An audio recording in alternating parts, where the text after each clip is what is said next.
دلچسپی نہیں رہی۔ ناظرین اکرام، ان کا قصور کیا تھا؟ مجھے بڑی حیرت ہوتی ہے کہ جب بھی ہم عافیہ صدیقی کی بات کرتے ہیں، یعنی ایک خاتون کا جرم جو امریکی عدالت کے مطابق یہ ہے کہ اس نے افغانستان میں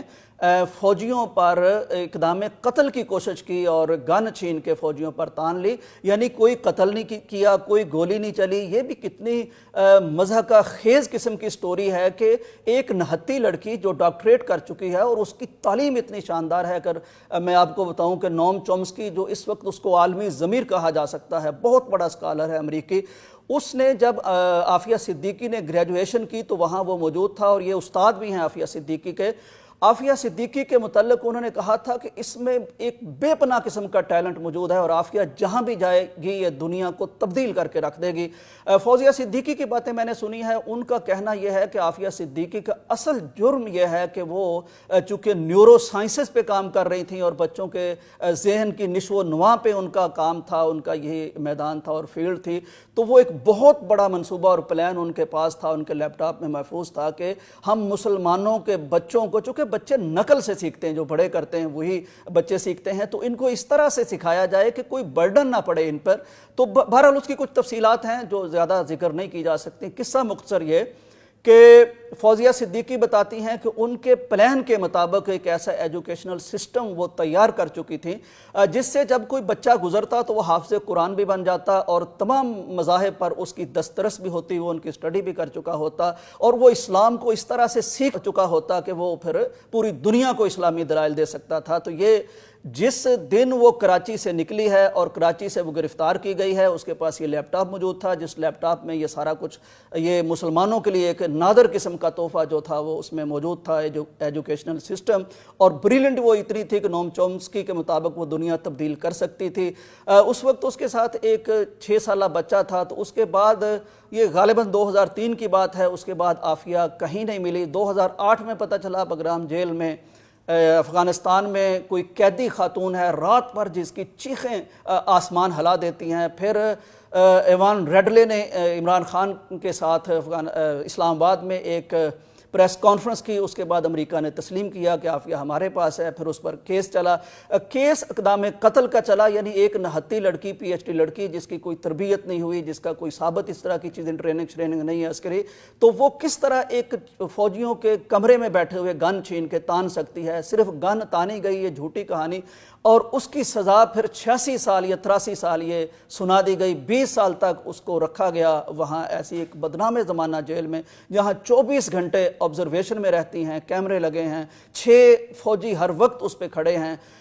فوزیہ صدیقی نے ملاقات کے بعد بات کرتے ہوئے کہا کہ کم از کم اس کی رہائش، رہنا سہنا ہی ٹھیک کیا جا سکتا ہے، ہم جو اس کو خوراک یا پیسے بھیجیں وہی دیے جا سکتے ہیں، اتنا تو فیسیلیٹیٹ کیا جا سکتا ہے۔ حیرت مجھے ان لوگوں پہ ہے کہ جو پاکستان میں رہتے ہیں، مسلمان ہیں، لیکن اپنی اس بہن کے خلاف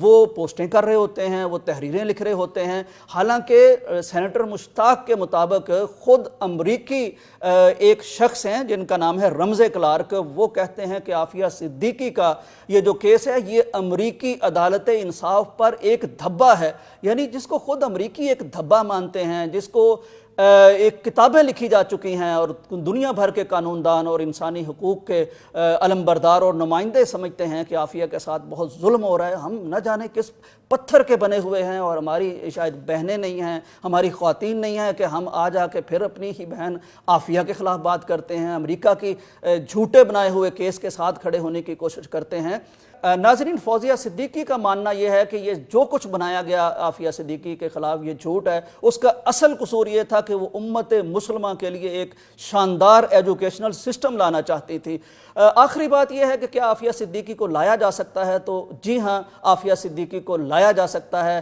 سینیٹر مشتاق اس حوالے سے بہت پر امید ہیں، ان کا کہنا ہے کہ حکومت اگر مدعی بنے تو بے شمار ایسے مواقع آ جا سکتے ہیں جب قیدیوں کا تبادلہ ہوتا ہے، امریکی صدر کو اختیار ہوتا ہے کہ وہ معاف کر دے، ہیومن رائٹس کی تنظیمیں اس پہ بات کر سکتی ہیں۔ تو اگر قوم یکسو ہو، حکومت مدعی بن جائے اور ہم ایک اچھے طریقے سے کام کریں، تو جس طرح 20 سال کے بعد 2 بچھڑی بہنوں میں ملاقات ہو سکتی ہے، تو اس میں کوئی بعید نہیں کہ اللہ تعالیٰ کی تائید ہمیں مل جائے اور وہ خاتون جو بہت پڑھی لکھی، دنیا کی ٹاپ کی یونیورسٹی کی گریجویشن کی اس نے، پھر پی ایچ ڈی کی، اور پڑھی لکھی خاتون، وہ صدیوں کی جو سزا بھگت رہی ہے وہ اس کو معاف ہو جائے اور وہ اپنے گھر پہنچ جائے گی۔ لیکن یہ ممکن تب ہوگا جب ہم اپنی اس بہن کے لیے جو حافظہ قرآن ہے، جو آج بھی دعائیں کر رہی ہے، پڑھ رہی ہے، اس کے لیے ہم اگر آواز اٹھائیں گے تو یہ بھی ممکن ہے۔ پیغام ان کا پوری قوم کے نام یہی تھا کہ اسٹیبلشمنٹ ہو، فوج ہو، عدلیہ ہو، عوام ہوں، حکومتیں ہوں، وہ انہیں اس گڑھے سے نکالیں۔ اللہ سے دعا ہے کہ اللہ تعالیٰ اس دکھیاری قوم کی بیٹی کو اپنے بچوں سے ملائے، اپنے گھر سے ملائے، بہن سے ملائے، اور اپنے وطن واپس لائے، گھر واپس لائے۔ اجازت دیجیے، اللہ حافظ۔